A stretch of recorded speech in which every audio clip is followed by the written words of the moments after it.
Alright, welcome to Module 3. This is the fun one because this is where we're going to get you to create your TikTok video. So first, let's talk about TikTok and Instagram and how it is a novel approach to peer health education. So we know that TikTok is a powerful mechanism for disseminating health information and offers benefits for public health and medical education. There's been not a lot of research, but enough research to suggest that this is the case.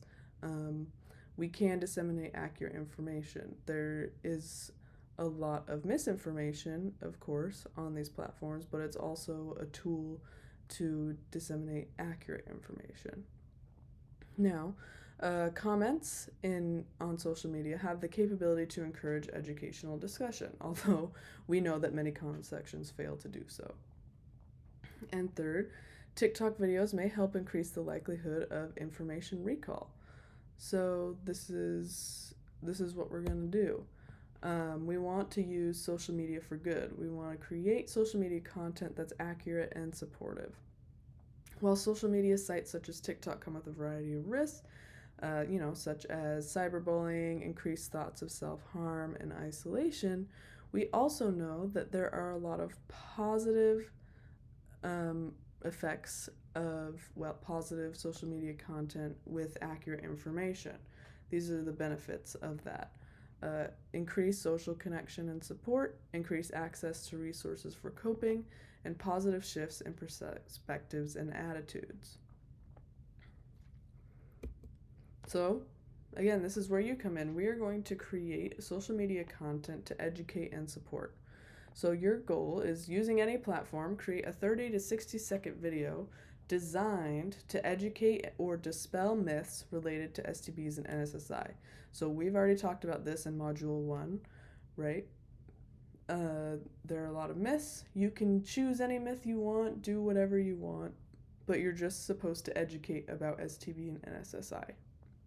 And you can be as creative as you'd like. You can also educate about how to help others. So when we talked about self-compassion in Module 2 and, compassionate listening, you can also make videos about that. Anything that was covered in any of these modules, you can use in your content.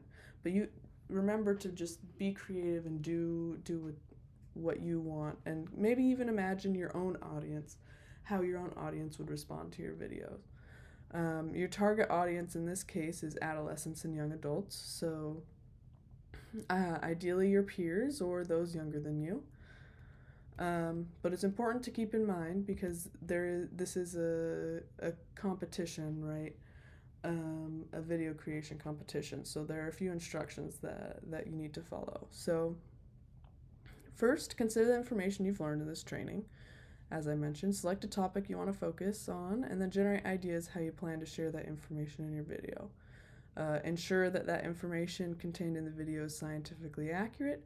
If it came from this module, it is scientifically accurate. Share informative content in an easily digestible format.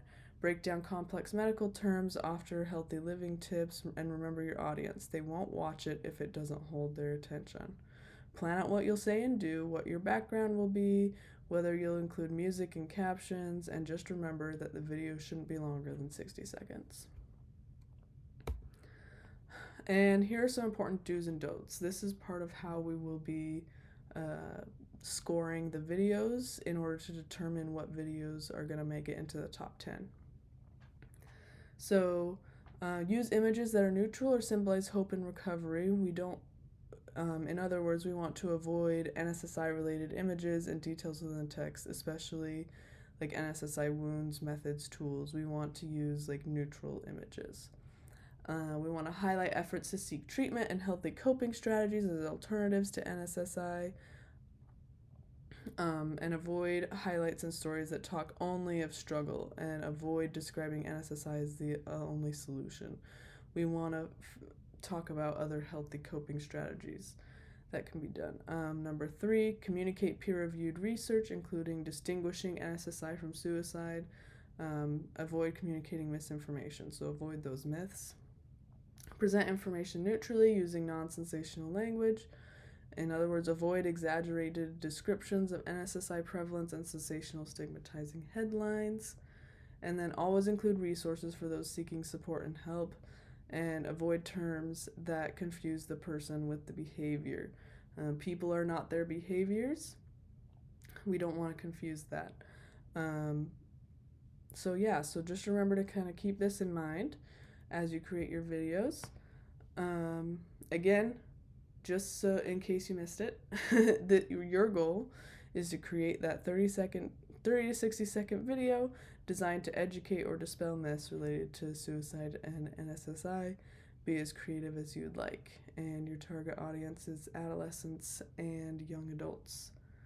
And if you have any questions, just email me, Abby Allen, at aallen7@umsd.edu.